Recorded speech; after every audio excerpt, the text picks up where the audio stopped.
Hey everyone, Vikram here. Today we're talking about Visa, and I want to start with something important. Visa is not trendy, it's not speculative, it's not a story driven by hype or futuristic promises. Instead, Visa represents something far more powerful in investing, a deeply entrenched global economic toll booth that quietly takes a small cut from trillions of dollars of transactions every single year. When you step back and look at the fundamentals, the competitive positioning, the economics of the business model, and the valuation relative to history, it becomes clear why Visa deserves serious attention heading into 2026. Let me start with the growth story. Over the past decade, Visa has delivered a rare combination that very few companies achieve at this scale: double digit revenue growth alongside extraordinary profitability. In 2016, Visa generated roughly $15 billion in annual revenue. Fast forward to the most recent trailing 12-month period, and revenue has grown to approximately $40 billion. That represents a compounded annual growth rate of nearly 12%. Think about what that means: 12% annual revenue growth for a company of Visa's size and maturity. Most companies at this scale struggle to grow revenue at even mid single digit rates, especially while maintaining high margins.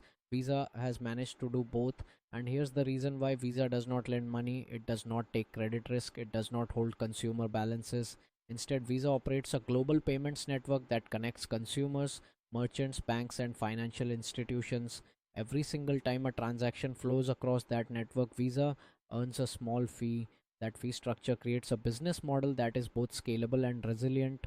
As global commerce grows, as consumer spending increases, and as electronic payments continue to replace cash, Visa benefits automatically without needing to materially increase its cost base. Let's talk about scale for a second. There are more than 4 billion Visa branded cards in circulation worldwide, and that number continues to grow.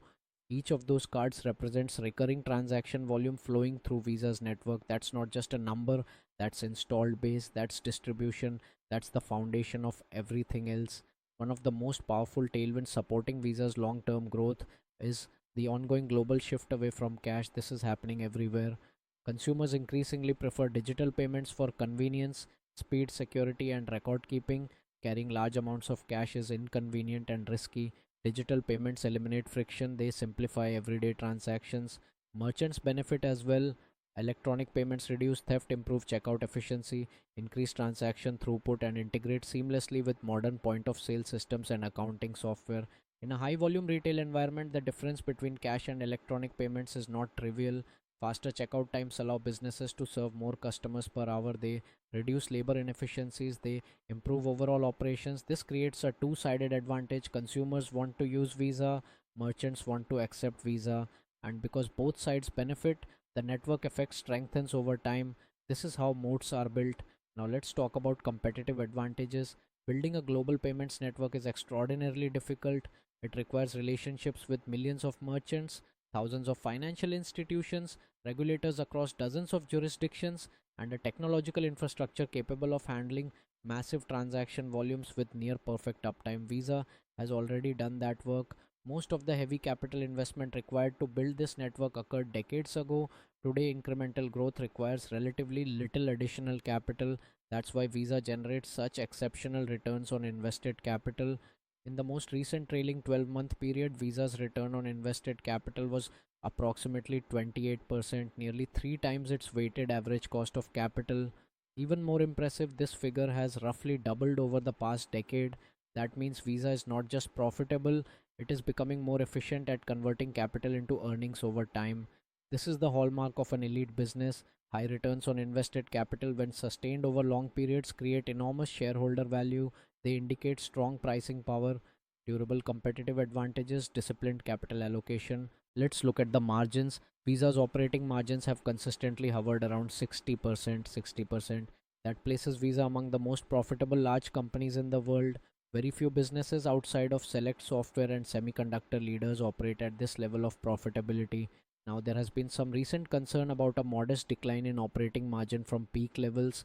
That concern largely stems from elevated litigation and legal settlement expenses. Over recent quarters, Visa has incurred several billion dollars in legal costs related to regulatory scrutiny and competitive practices. These expenses have temporarily pressured margins and returns on capital. But here's how you need to think about this. On one hand, these are real costs. They cannot be ignored. Visa operates in an industry where regulatory oversight is intense. Legal disputes are part of doing business at this scale. On the other hand, these expenses are episodic, not structural. Visa is not facing a permanent deterioration in its core economics. Instead, it is periodically settling disputes that arise precisely because of its dominant market position. You settle, you move on, you continue compounding. A realistic approach is to treat these costs as recurring but infrequent. Rather than assuming they disappear entirely or assuming they happen every single year, it makes sense to smooth them over time when evaluating long term profitability. Even after accounting for these legal expenses, Visa's margins remain exceptional. The business model remains intact. Now, let's talk about the competitive landscape. This is where Visa really stands out. From an investor's perspective, Visa operates in one of the most attractive industry structures in the global economy. Competition exists, but it is limited, rational, and constrained by enormous barriers to entry. Industries plagued by intense price competition, such as airlines, automotive manufacturing, or traditional retail, struggle to generate consistent shareholder returns. Margins are thin, pricing power is weak, capital requirements are high. Visa's industry is the opposite. A small number of global networks dominate electronic payments. The market is consolidated, switching costs are high, network effects are powerful. This is structural, this is not going to change anytime soon. Even large merchants have limited leverage, while a handful of massive retailers may negotiate fees or explore alternative payment rails. The vast majority of businesses cannot justify abandoning Visa's network. For a small or medium sized business, the savings from switching to a slightly cheaper payment method are rarely worth the operational complexity, customer friction, and lost sales that could result. Consumers expect Visa to work everywhere. Merchants cannot afford to lose customers by refusing widely accepted payment methods. This creates an environment where Visa's network remains deeply embedded in global commerce. Is innovation a risk? Absolutely. New payment technologies, real time payments, digital wallets, and alternative rails continue to emerge. However, most of these innovations still rely on Visa's infrastructure or coexist alongside it rather than replacing it.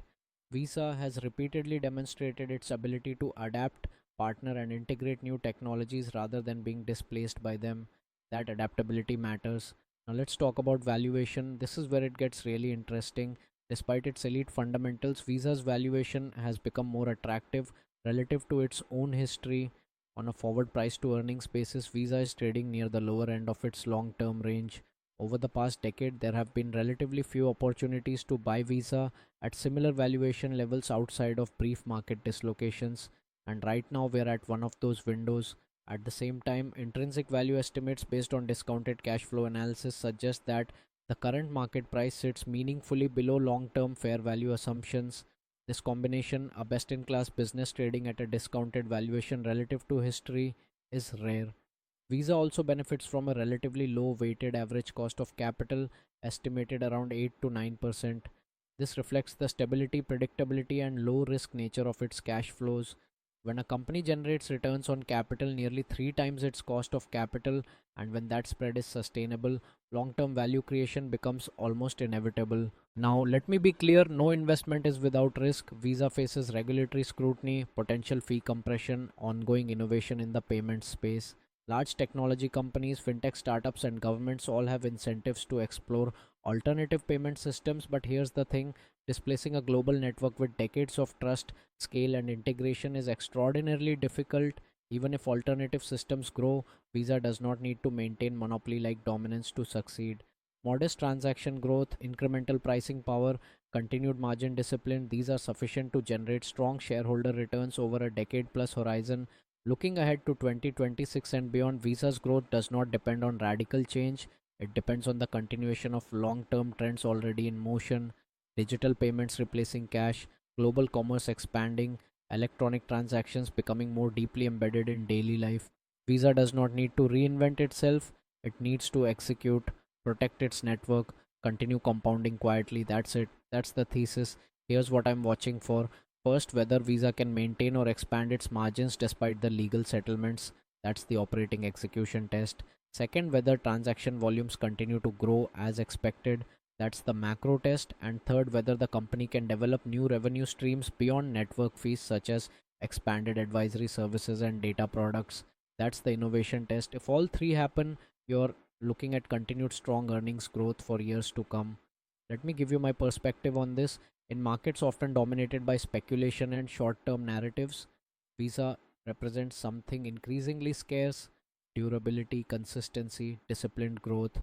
A company that does not need to bet the farm on moonshot technologies or market transformations, it just needs to show up and execute. The risk reward at current valuations is attractive. You're buying a low risk, high quality business at a price that does not fully reflect its long term value. That's the definition of a solid long term investment.